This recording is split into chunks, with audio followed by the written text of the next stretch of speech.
जय हिंद फ्रेंड्स, मैं मुकेश सिंह आज फिर से आप सभी का स्वागत करता हूं अपने यूट्यूब चैनल के spoken English class through Hindi और भोजपुरी में।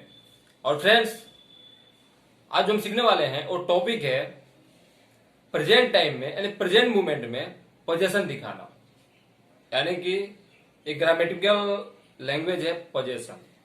इसे अगर शुद्ध देसी स्टाइल में समझेंगे तो इसका मतलब होता है किसी चीज पे अपना अधिकार दिखाना या अधिकार होना।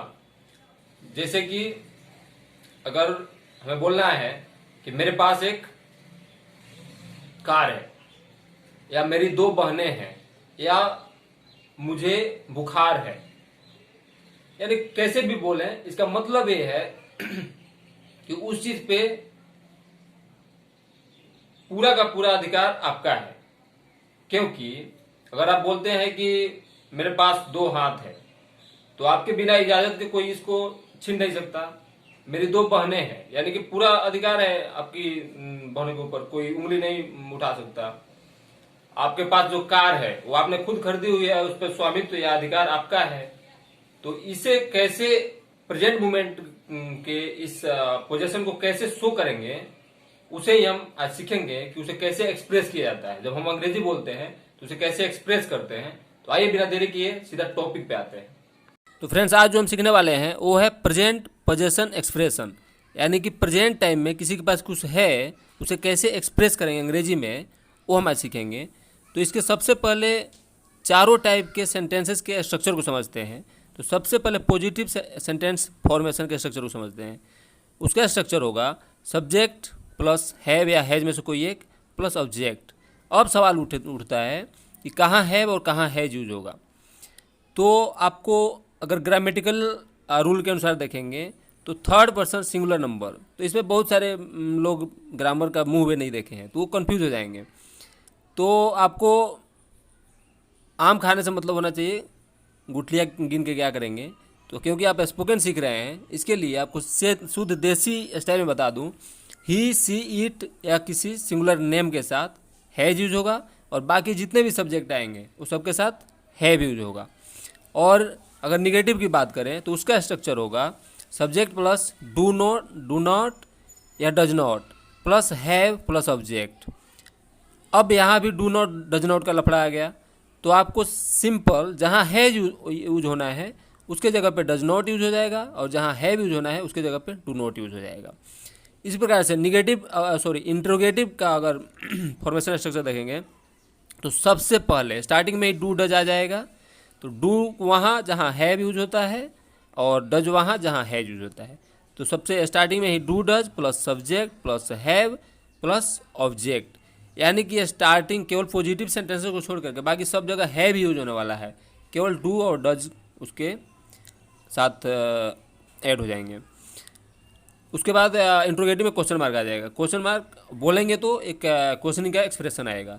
निगेटिव इंट्रोगेटिव में स्टार्टिंग में डू डज आ जाएगा कोई एक, और plus subject plus not plus have plus object, उसके बाद क्वेश्चन मार्क। अब जो है कुछ एग्जांपल्स के थ्रू हम इसे समझते हैं और उसकी प्रैक्टिस करते हैं, क्योंकि बोलने के लिए बोलना ज़रूरी है। तो इसमें मैं एक ही सेंटेंस, हिंदी सेंटेंस के चारों फॉर्मेट को पहले प्रैक्टिस करेंगे। तो आइए बिना देरी किए इसके एग्जाम्पल को देखते हैं। तो फर्स्ट जो एग्जाम्पल है वो है मेरे पास बोले या मुझे बोले या मेरी बोले, किसी भी प्रकार से बोलेंगे हिंदी में, उसका अंग्रेजी एक ही होने वाला है।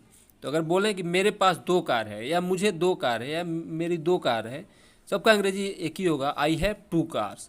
इसी प्रकार निगेटिव अगर बोलेंगे मेरे पास दो कार नहीं है, I do not have two cars.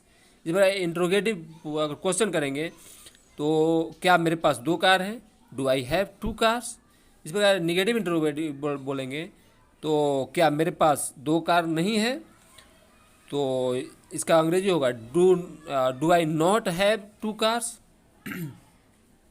अब जो है कुछ पॉजिटिव सेंटेंसेस की प्रैक्टिस करते हैं, और आपका काम रहेगा इसके चारों फॉर्मेट को खुद से क्रिएट करना और उसकी प्रैक्टिस करना। और हो सके तो कमेंट बॉक्स में लिख करके भी हमें भेजें, हम चेक करेंगे कि आप कितना सीख चुके हैं। तो इसकी जो सेकेंड एग्जाम्पल है वो है हमारे या हम लोगों के पास बड़े बंगले हैं, तो इसकी अंग्रेजी होगी we have a big bungalow.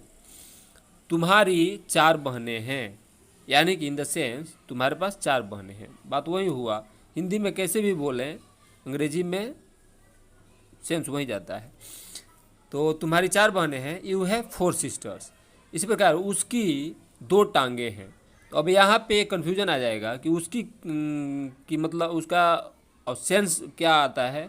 अगर किसी पुरुष के लिए यूज हो रहा है तो वहाँ पे ही यूज होगा, किसी स्त्री के लिए यूज हो रहा है तो वहाँ पे सी यूज होगा। अगर कोई नपुंसक या कोई निर्जीव पदार्थ है यानी छोटे पेड़ पौधे या जंतु हैं तो वहाँ पे इट यूज होगा। तो उसकी 2 टांगे हैं, इसमें से कोई एक ही, उसका ही सीट में से कोई एक हो जाएगा, वो जिसके बारे में बात हो रही है उसके हिसाब से। उसके बाद हैज़ 2 लेग्स या ही सी इट या कोई भी एक हैज़ 2 लेग्स। उन लोगों को जुकाम है, यानी कि बहुत सारे लोग हैं और उनको सबको जुकाम है, तो यहाँ पे दे यूज होगा, क्योंकि दे का मतलब ही होता है कि वे लोग बहुत सारे लोग। तो they have cold. So I hope friends ये वीडियो आप सभी के लिए बहुत ही लाभान्वित साबित होने वाली है। और आज के लिए बस इतना ही।